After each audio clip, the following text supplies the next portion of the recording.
ಮಹಾಶಿವರಾತ್ರಿ ಹಬ್ಬವು ಶಿವನನ್ನು ಒಲಿಸಿಕೊಳ್ಳಲು ಅವನ ಆಶೀರ್ವಾದ ಪಡೆಯಲು ಇರುವ ಪವಿತ್ರ ದಿನ. ಸರಳ ಭಕ್ತಿಗೆ ಒಲಿಯುವ ಶಿವನನ್ನು ಪೂಜಿಸಲು ಕೆಲವೊಂದು ನಿಯಮಗಳಿವೆ. ಮಹಾಶಿವರಾತ್ರಿಯಂದು ತಿಳಿದು ತಿಳಿಯದೆಯೋ ಕೆಲವೊಂದು ತಪ್ಪುಗಳನ್ನು ಮಾಡಿದರೆ ಶಿವ ಕೋಪಗೊಳ್ಳುವನು. ಮಹಾಶಿವರಾತ್ರಿ ದಿನದಂದು ಮಾಡಬೇಕಾದ ಕೆಲಸಗಳು: ಶಿವನನ್ನು ಪೂಜಿಸುವ ಮೊದಲು ಪ್ರಥಮ ಪೂಜೆಯನ್ನು ಸ್ವೀಕರಿಸುವ ಗಣಪನಿಗೆ ಪೂಜೆಯನ್ನು ಸಲ್ಲಿಸಬೇಕು. ಇಂದು ಶಿವನನ್ನು ಲಿಂಗರೂಪದಲ್ಲಿ ಪೂಜಿಸುವುದು ತುಂಬಾ ಒಳ್ಳೆಯದು. ಈ ಶಿವರಾತ್ರಿಯ ದಿನದಂದು ಶಿವನನ್ನು ಲಿಂಗರೂಪದಲ್ಲಿ ಪೂಜಿಸುವವರಿಗೆ ಕೋಟಿ ಜನ್ಮಗಳ ಪುಣ್ಯ ಲಭಿಸುತ್ತದೆ ಎಂದು ಶಿವಪುರಾಣದಲ್ಲಿ ಹೇಳಲಾಗಿದೆ. ಉಪವಾಸ ಆಚರಿಸುವವರು ತ್ರಯೋದಶಿಯಂದು ಮಹಾಶಿವರಾತ್ರಿಯ ಒಂದು ದಿನ ಮೊದಲು ಭಕ್ತರು ಉಪವಾಸಕ್ಕೆ ಸಿದ್ಧರಾಗಲು ಒಂದೇ ಹೊತ್ತು ಊಟವನ್ನು ಸೇವಿಸಬೇಕು.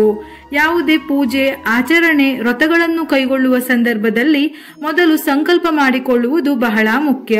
ಬ್ರಹ್ಮ ಮುಹೂರ್ತ ಅಥವಾ ಸೂರ್ಯೋದಯಕ್ಕೆ ಮುನ್ನ ಎದ್ದು ಸ್ನಾನ ಮಾಡಿ ಶುದ್ಧ ಮನಸ್ಸಿನಿಂದ ಶುಭ್ರ ಬಟ್ಟೆ ತೊಟ್ಟು ಶಿವದೇವರ ಮುಂದೆ ಉಪವಾಸದ ಸಂಕಲ್ಪ ಮಾಡಿ. ಕೆಲವರು ನೀರು, ಆಹಾರ ಸೇವಿಸದೆ ಸಂಪೂರ್ಣ ಉಪವಾಸವನ್ನು ಆಚರಿಸುತ್ತಾರೆ. ಇನ್ನು ಕೆಲವರು ನೀರು, ಫಲಹಾರ ಸೇವಿಸುತ್ತಾರೆ. ಉಪವಾಸದ ಸಮಯದಲ್ಲಿ ಕೆಲವು ಆಹಾರಗಳನ್ನು ಸೇವಿಸಬಹುದು.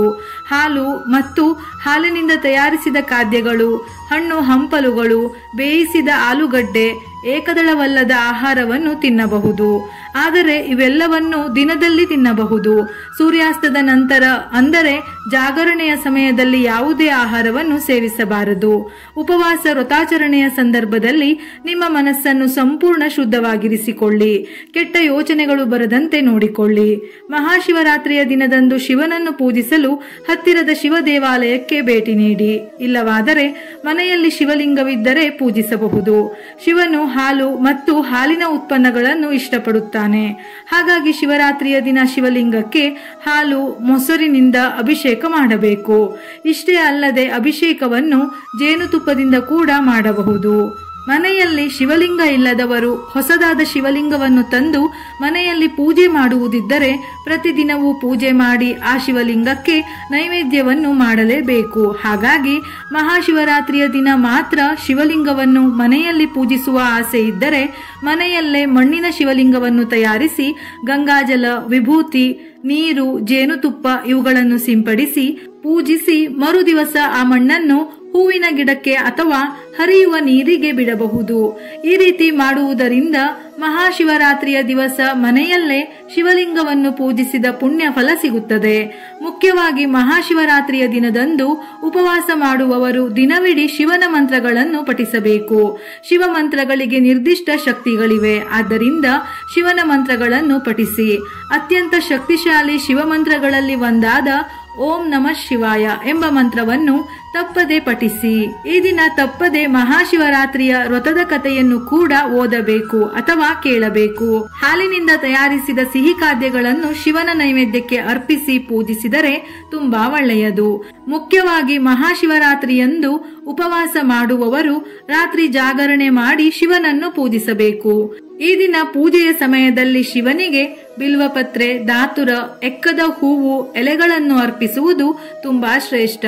ಶಿವನಿಗೆ 3 ಎಲೆ ಇರುವ ಬಿಲ್ವಪತ್ರೆಯನ್ನೇ ಬಳಸಬೇಕು. ಮಹಾಶಿವರಾತ್ರಿಯಂದು ಮಾಡಬಾರದ ಕೆಲಸಗಳು: ಶಿವಪೂಜೆಗೆ ಅಥವಾ ಮಹಾಶಿವನ ಅಭಿಷೇಕಕ್ಕೆ ಯಾವತ್ತೂ ಕುದಿಸಿರುವ ಅಥವಾ ಕುದಿಸಿ ಆರಿರುವ ಹಾಲನ್ನು ಉಪಯೋಗಿಸಬಾರದು. ಈ ದಿನ ಅಪ್ಪಿತಪ್ಪಿಯೂ ಅನ್ನವನ್ನು ಸೇವಿಸಬಾರದು. ಪುರಾಣಗಳ ಪ್ರಕಾರ ಶಿವನಿಗೆ ಕಪ್ಪು ಬಣ್ಣ ಇಷ್ಟವಿಲ್ಲ. ವಿಶೇಷವಾಗಿ ಈ ದಿನ ಪರಮೇಶ್ವರನನ್ನು ಪೂಜಿಸುವವರು, ಉಪವಾಸ ಮಾಡುವ ಭಕ್ತರು ಕಪ್ಪು ಅಥವಾ ಗಾಢ ಬಣ್ಣದ ಬಟ್ಟೆಗಳನ್ನು ಧರಿಸಬಾರದು. ಈ ದಿನ ಶುಭ್ರವಾದ, ಒಗೆದ, ಬಿಳಿ ಅಥವಾ ಹಳದಿ ಬಟ್ಟೆಗಳನ್ನು ಧರಿಸುವುದು ಮಂಗಳಕರ. ಶಿವನಿಗೆ ಕೆಂಪು ಹೂವುಗಳು ಇಷ್ಟವಿಲ್ಲ. ಹಾಗಾಗಿ ಮಹಾಶಿವರಾತ್ರಿಯ ದಿನ ಕೆಂಪು ಹೂವಿನಿಂದ ಪೂಜಿಸಬೇಡಿ. ಶಿವನಿಗೆ ತುಳಸಿ ಎಲೆಗಳು, ಕುಂಕುಮ, ಅರಿಶಿನ, ಕೇತಕಿ ಹೂವು ಇವುಗಳನ್ನು ಅರ್ಪಿಸಲೇಬಾರದು. ಇದು ಯಾವತ್ತಿಗೂ ನಿಷಿದ್ಧ. ಒಂದು ವೇಳೆ ಇವುಗಳನ್ನೆಲ್ಲ ಶಿವಪೂಜೆಗೆ ಬಳಸಿದರೆ ಆ ಪೂಜೆಯು ಅಪೂರ್ಣವಾಗುತ್ತದೆ. ಪೂಜೆಗೆ ತಕ್ಕ ಫಲ ಸಿಗುವುದಿಲ್ಲ.